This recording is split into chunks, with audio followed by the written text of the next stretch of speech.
नमस्कार, कहानी बैरल में आपका स्वागत है। लीजिए पेश है मुंशी प्रेमचंद द्वारा लिखित कहानी कज़ाकी। मेरी बाल स्मृतियों में कज़ाकी एक न मिटने वाला व्यक्ति है। आज 40 साल गुजर गए। कज़ाकी की मूर्ति अभी तक आंखों के सामने नाच रही है। मैं उन दिनों अपने पिता के साथ आजमगढ़ की एक तहसील में था। कज़ाकी जाति का पासी था। बड़ा ही हंसमुख, बड़ा ही साहसी, बड़ा ही जिंदा दिल। वह रोज शाम को डाक का थैला लेकर आता, रात भर रहता और सवेरे डाक लेकर चला जाता। शाम को फिर उधर से डाक लेकर आ जाता। मैं दिन भर एक उद्विग्न दशा में उसकी राह देखा करता। ज्यों ही 4 बजते व्याकुल होकर सड़क पर आकर खड़ा हो जाता और थोड़ी देर में कज़ाकी कंधों पर बल्लम रखे उसकी झुंझुनी बजाता दूर से दौड़ता हुआ आता दिखलाई देता। वह सांवले रंग का गठीला लंबा जवान था। शरीर सांचे में ऐसा ढला हुआ कि चतुर मूर्तिकार भी उसमें कोई दोष न निकाल सकता। उसकी छोटी छोटी मूछें उसके सुडौल चेहरे पर बहुत ही अच्छी मालूम होती थीं। मुझे देखकर वह और तेज दौड़ने लगता, उसकी झुंझुनी और तेजी से बजने लगती और मेरे हृदय में और जोर से खुशी की धड़कन होने लगती। हर्षातिरेक में मैं भी दौड़ पड़ता और एक क्षण में कज़ाकी का कंधा मेरा सिंहासन बन जाता। वह स्थान मेरी अभिलाषाओं का स्वर्ग था। स्वर्ग के निवासियों को भी शायद वह आंदोलित आनंद न मिलता होगा जो मुझे कज़ाकी के विशाल कंधों पर मिलता था। संसार मेरी आंखों में तुच्छ हो जाता और जब कज़ाकी मुझे कंधों पर लिए हुए दौड़ने लगता तब तो ऐसा मालूम होता मानो मैं हवा के घोड़े पर उड़ा जा रहा हूँ। कज़ाकी डाकखाने में पहुंचता तो पसीने से तर रहता, लेकिन आराम करने की आदत न थी। थैला रखते ही वह हम लोगों को लेकर किसी मैदान में निकल जाता। कभी हमारे साथ खेलता, कभी बिरह गाकर सुनाता और कभी कहानियां सुनाता। उसे चोरी और डाके, मारपीट, भूत प्रेत की सैकड़ों कहानियां याद थीं। मैं ये कहानियां सुनकर विस्मयपूर्ण आनंद में मग्न हो जाता। उसकी कहानियों के चोर और डाकू सच्चे योद्धा होते थे जो अमीरों को लूट कर दीन दुखी प्राणियों का पालन करते थे। मुझे उन पर घृणा के बदले श्रद्धा होती थी। एक दिन कज़ाकी को डाक का थैला लेकर आने में देर हो गई। सूर्यास्त हो गया और वह दिखलाई न दिया। न खोया हुआ सा सड़क पर दूर तक आंखें फाड़ फाड़ कर देखता था, पर वह परिचित रेखा न दिखलाई पड़ती थी। कान लगाकर सुनता था, झुन झुन की वह आमोदमय ध्वनि न सुनाई देती थी। प्रकाश के साथ मेरी आशा भी मलिन होती जाती थी। उधर से किसी को आते देखता तो पूछता, कज़ाकी आता है? पर या तो कोई सुनता ही न था या केवल सिर हिला देता था। सहसा झुन झुन झुन की आवाज कानों में आई। मुझे अंधेरे में चारों ओर भूत ही दिखलाई देते थे।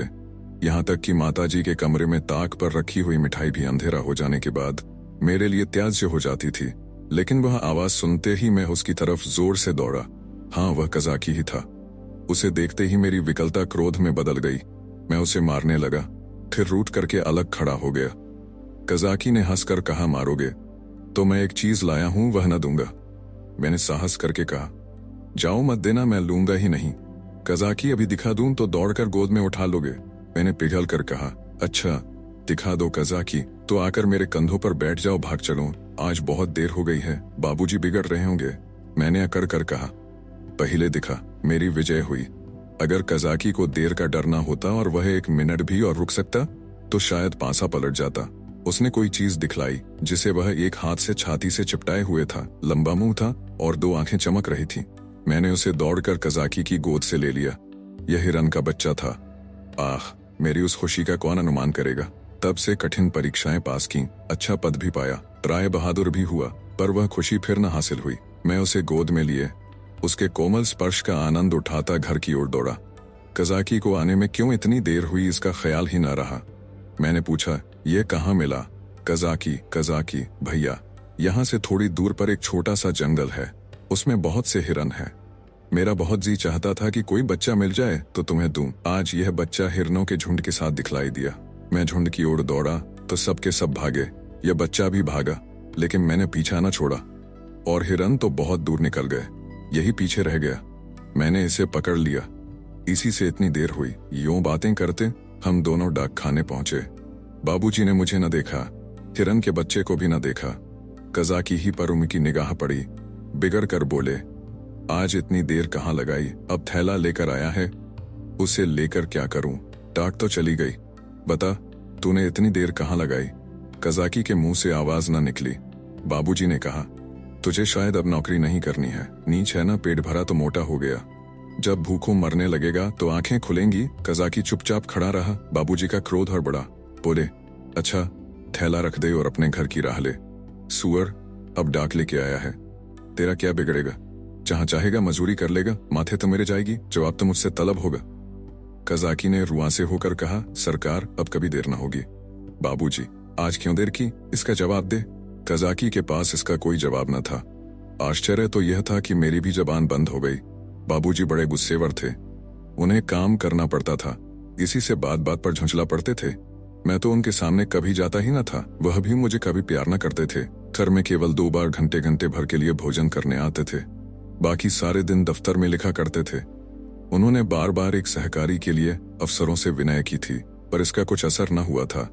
यहाँ तक कि तातील के दिन भी बाबूजी दफ्तर ही में रहते थे। केवल माताजी उनका क्रोध शांत करना जानती थीं, पर वह दफ्तर में कैसे आती। बेचारा कजाकी उसी वक्त मेरे देखते देखते निकाल दिया गया।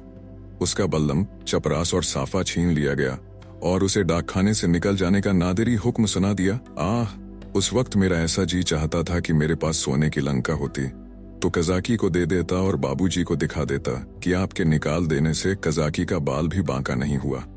किसी योद्धा को अपनी तलवार पर जितना घमंड होता है, उतना ही घमंड कजाकी को अपनी चपरास पर था। जब वह चपरास खोलने लगा तो उसके हाथ कांप रहे थे और आंखों से आंसू बह रहे थे, और इस सारे उपद्रव की जड़ वह कोमल वस्तु थी जो मेरी गोद में मुंह छिपाए ऐसे चैन से बैठी हुई थी, मानो माता की गोद में हो। जब कजाकी चला तो मैं धीरे धीरे उसके पीछे पीछे चला।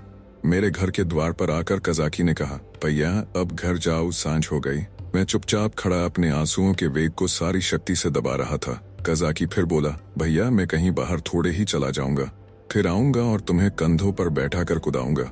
बाबूजी ने नौकरी ले ली है तो क्या इतना भी न करने देंगे? तुमको छोड़कर मैं कहीं न जाऊंगा भैया, जाकर अम्मा से कह दो कजाकी जाता है। उसका कहा सुना माफ करें। मैं दौड़ा हुआ घर गया, लेकिन अम्मा जी को कुछ कहने के बदले बिलख बिलख कर रोने लगा। अम्मा जी रसोई के बाहर निकलकर पूछने लगी, क्या हुआ बेटा, किसने मारा? बाबूजी ने कुछ कहा है? अच्छा रह तो जाओ, आज घर आते हैं तो पूछती हूँ, जब देखो मेरे लड़के को मारा करते हैं। चुप रहो बेटा, अब तुम उनके पास कभी मत जाना, मैंने बड़ी मुश्किल से आवाज संभाल कर कहा। कजाकी। अम्मा ने समझा कजाकी ने मारा है, बोली, अच्छा आने दो कजाकी को, देखो खड़े खड़े निकलवा देती हूँ। हरकारा होकर मेरे राजा बेटा को मारे, आज ही तो साफा बल्लम सब छिनवाए लेती हूँ। वाह, मैंने जल्दी से कहा, नहीं कजाकी ने नहीं मारा, बाबूजी ने उसे निकाल दिया है, उसका साफा बल्लम छीन लिया, चपरास भी ले ली। अम्मा, यह तुम्हारे बाबूजी ने बहुत बुरा किया, वह बेचारा अपने काम में इतना चौकस रहता है, फिर उसे क्यों निकाला? मैंने कहा, आज उसे देर हो गई थी। यह कहकर मैंने हिरन के बच्चे को गोद से उतार दिया। घर में उसके भाग जाने का भय न था। अब तक अम्मा जी की निगाह भी उस पर न पड़ी थी। उसे फुदकते देखकर वह सहसा चौंक पड़ी और लपक कर मेरा हाथ पकड़ लिया कि कहीं यह भयंकर जीव मुझे काट न खाए। मैं कहाँ तो फूट फूट कर रो रहा था और कहाँ अम्मा की घबराहट देखकर खिलखिलाकर हंस पड़ा। अम्मा, अरे यह तो हिरन का बच्चा है, कहाँ मिला? मैंने हिरन के बच्चे का सारा इतिहास और उसका भीषण परिणाम आदि से अंत तक कह सुनाया। अम्मा, यह इतना तेज भागता था कि कोई दूसरा होता तो पकड़ ही न सकता, सनसन हवा की तरह उड़ता चला जाता था। कजाकी 5-6 घंटे तक इसके पीछे दौड़ता रहा, तब कहीं जाकर बच्चा मिले। अम्मा जी, कजाकी की तरह कोई दुनिया भर में नहीं दौड़ सकता, इसी से तो देर हो गई, इसलिए बाबूजी ने बेचारे को निकाल दिया। चपरास, साफा, बल्लम सब छीन लिया। अब बेचारा क्या करेगा? भूखों मर जाएगा। अम्मा ने पूछा, कहाँ है कजाकी? जरा उसे बुला तो लाओ। मैंने कहा, बाहर तो खड़ा है कहता था। अम्मा जी से मेरा कहा सुना माफ करवा देना। अब तक अम्मा जी मेरे वृत्तांत को दिल लगी समझ रही थीं। शायद वह समझती थीं कि बाबूजी ने कजाकी को डॉटा होगा, लेकिन मेरा अंतिम वाक्य सुनकर संशय हुआ कि सचमुच तो कजाकी बर्खास्त नहीं कर दिया गया। बाहर आकर कजाकी पुकारने लगी, पर कजाकी का कहीं पता न था। मैंने बार बार पुकारा, लेकिन कजाकी वहां न था। खाना तो मैंने खा लिया, बच्चे शोक में खाना नहीं छोड़ते, खासकर जब रबड़ी भी सामने हो, मगर बड़ी रात तक पड़े पड़े सोचता रहा। मेरे पास रुपए होते तो 1 लाख रुपए कजाकी को दे देता और कहता, बाबूजी से कभी मत बोलना, बेचारा भूखों मर जाएगा, देखूं कल आता है कि नहीं। अब क्या करेगा आकर, मगर आने को तो कह गया है, मैं कल उसे अपने साथ खाना खिलाऊंगा, यही हवाई किले बनाते। मुझे नींद आ गई। दूसरे दिन मैं दिन भर अपने हिरन के बच्चे की सेवा सत्कार में व्यस्त रहा। पहले उसका नामकरण संस्कार हुआ, मुन्नू नाम रखा गया। फिर मैंने उसका अपने सब हमजोलियों और सहपाठियों से परिचय कराया। दिन ही भर में वह मुझसे इतना हिल गया कि मेरे पीछे पीछे दौड़ने लगा। इतनी ही देर में मैंने उसे अपने जीवन में एक महत्वपूर्ण स्थान दे दिया। अपने भविष्य में बनने वाले विशाल भवन में उसके लिए अलग कमरा बनाने का भी निश्चय कर लिया। चारपाई, सैर करने की फिटन आदि की भी आयोजना कर ली। लेकिन संध्या होते ही मैं सब कुछ छोड़ छाड़ कर सड़क पर जा खड़ा हुआ और कजाकी की बाट जोहने लगा। जानता था कि कजाकी निकाल दिया गया है, अब उसे यहाँ आने की कोई जरूरत नहीं रही। फिर न जाने मुझे क्यों यह आशा हो रही थी कि वह आ रहा है। एकाएक मुझे ख्याल आया कि कजाकी भूखों मर रहा होगा। मैं तुरंत घर आया। अम्मा दिया बत्ती कर रही थीं। मैंने चुपके से एक टोकरी में आटा निकाला। आटा हाथों में लपेटे टोकरी से गिरते आटे की एक लकीर बनाता हुआ भागा। जाकर सड़क पर खड़ा हुआ ही था कि कजाकी सामने से आता दिखलाई दिया। उसके पास बल्लम भी था, कमर में चपरास भी थी, सिर पर साफा भी बंधा हुआ था, बल्लम में डाक का थैला भी बंधा हुआ था। मैं दौड़कर उसकी कमर से चिपट गया और विस्मित होकर बोला, तुम्हें चपरास और बल्लम कहाँ से मिल गया कजाकी? कजाकी ने मुझे उठाकर कंधों पर बैठालते हुए कहा, वह चपरास किस काम की थी भैया? वह तो गुलामी की चपरास थी, यह पुरानी खुशी की चपरास है। पहले सरकार का नौकर था, अब तुम्हारा नौकर हूं।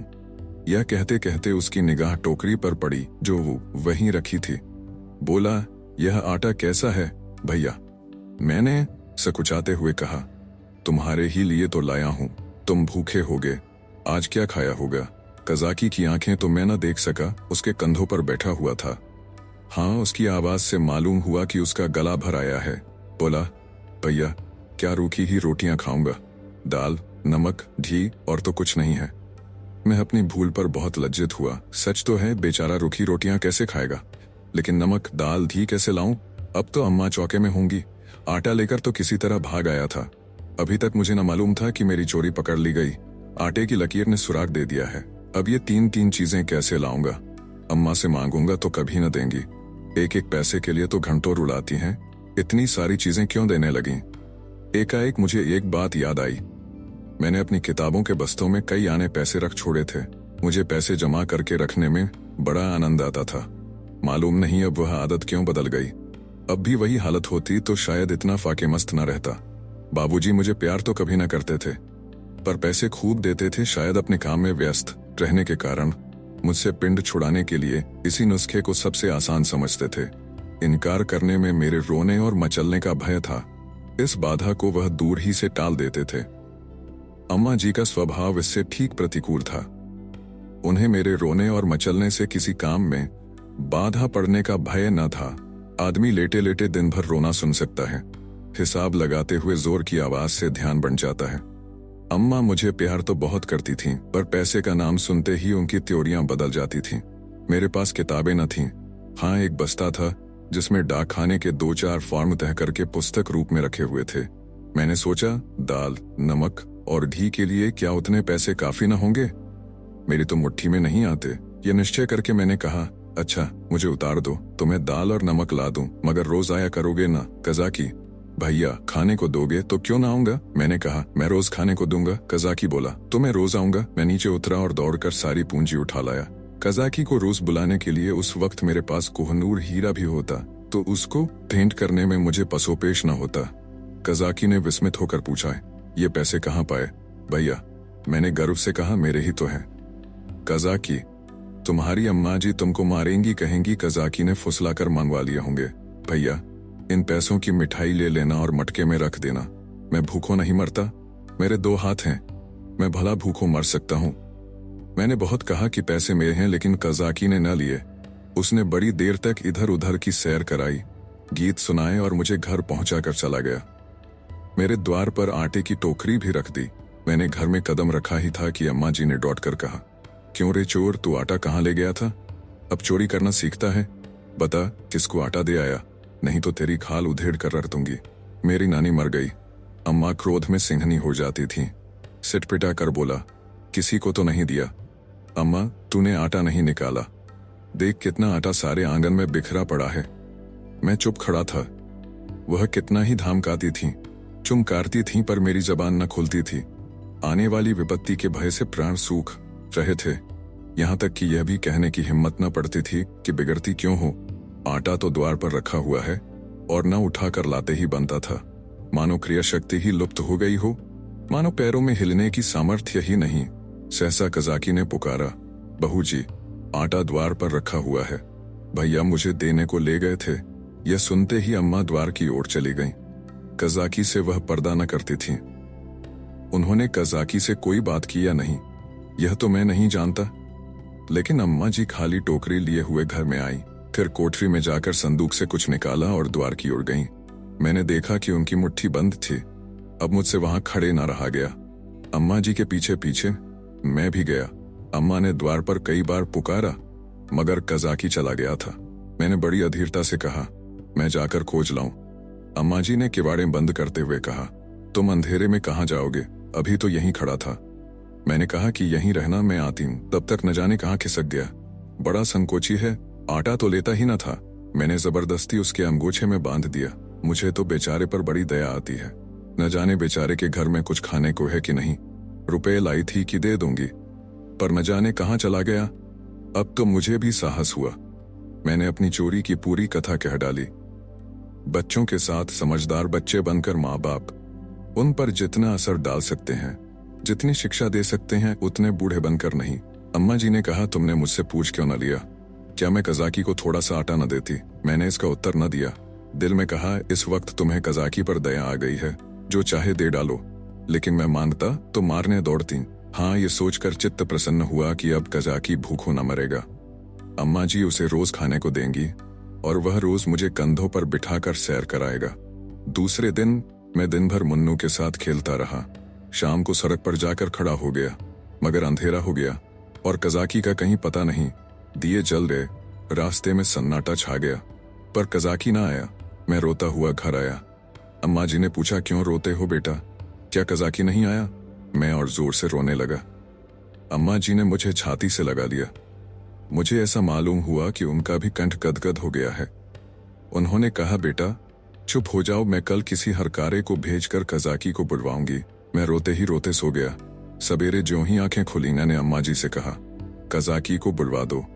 अम्मा ने कहा, आदमी गया है बेटा, कजाकी आता होगा। खुश होकर खेलने लगा। मुझे मालूम था कि अम्मा जी जो बात कहती हैं उसे पूरा जरूर करती हैं। उन्होंने सवेरे ही एक हरकारे को भेज दिया था।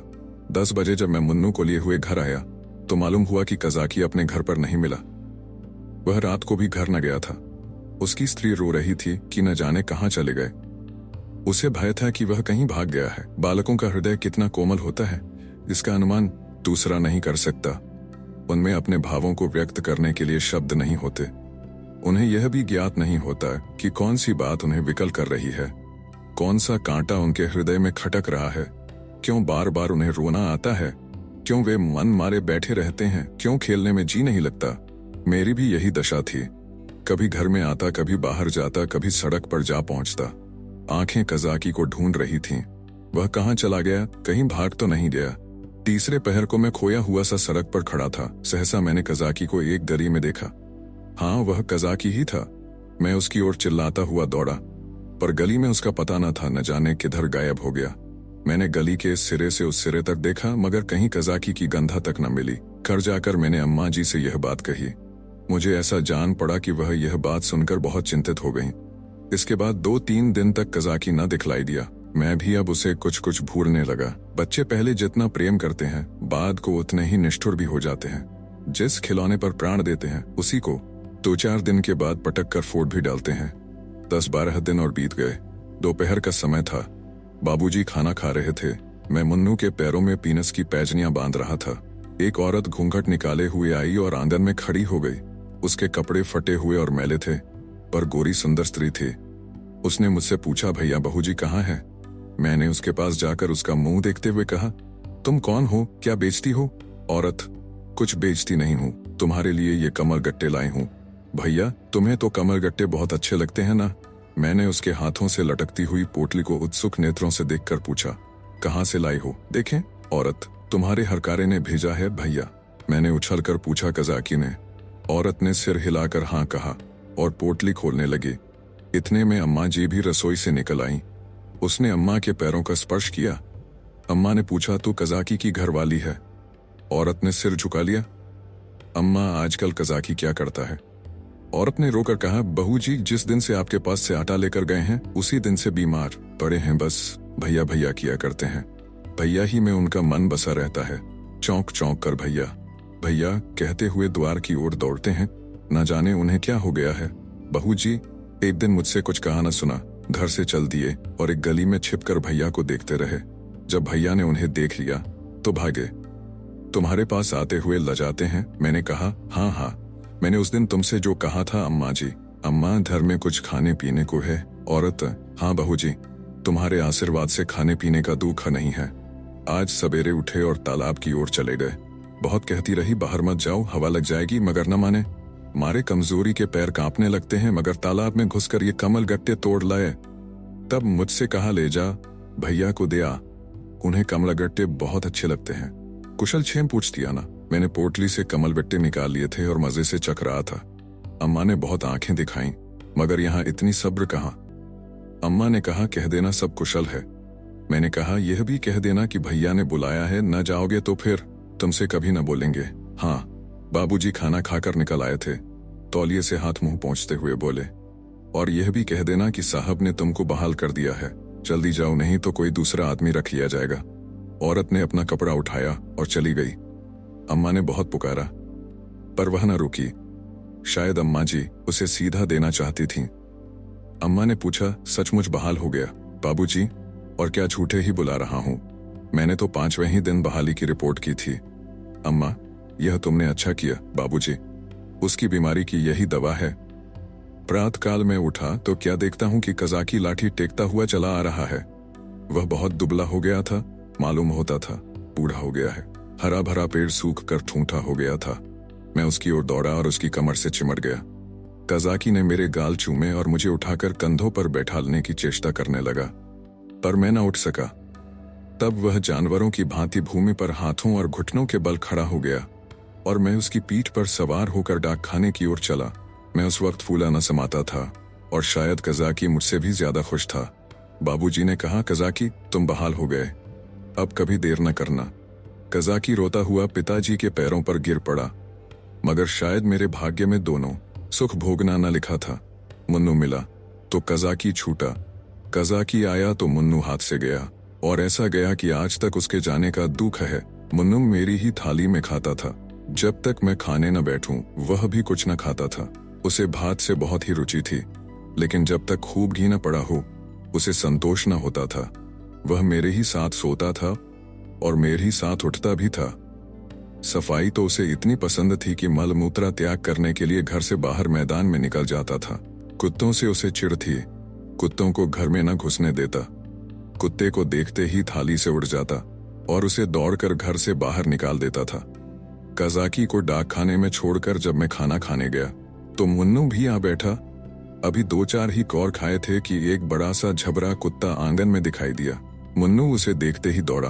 दूसरे घर में जाकर कुत्ता चूहा हो जाता है। झबरा कुत्ता उसे आते देखकर भागा। मुन्नू को अब लौट आना चाहिए था, मगर वह कुत्ता उसके लिए यमराज का दूत था। मुन्नू को उसे घर से निकालकर भी संतोष न हुआ। वह उसे घर के बाहर मैदान में भी दौड़ाने लगा। मुन्नू को शायद ख्याल न रहा कि यहाँ मेरी अमलदारी नहीं है। वह उस क्षेत्र में पहुंच गया था जहां झबरे का भी उतना ही अधिकार था जितना मुन्नू का। मुन्नू कुत्तों को भगाते भगाते कदाचित अपने बाहुबल पर घमंड करने लगा था। वह यह न समझता था कि घर में उसकी पीठ पर घर के स्वामी का भय काम किया करता है। झबरे ने इस मैदान में आते ही उलटकर मुन्नू की गर्दन दबा दी। बेचारे मुन्नू के मुंह से आवाज तक न निकली। जब पड़ोसियों ने शोर मचाया तो मैं दौड़ा। देखा तो मुन्नू मरा पड़ा है और झबरे का कहीं पता नहीं। आप सुन रहे थे कहानी बैरल से मुंशी प्रेमचंद द्वारा लिखित कहानी कज़ाकी।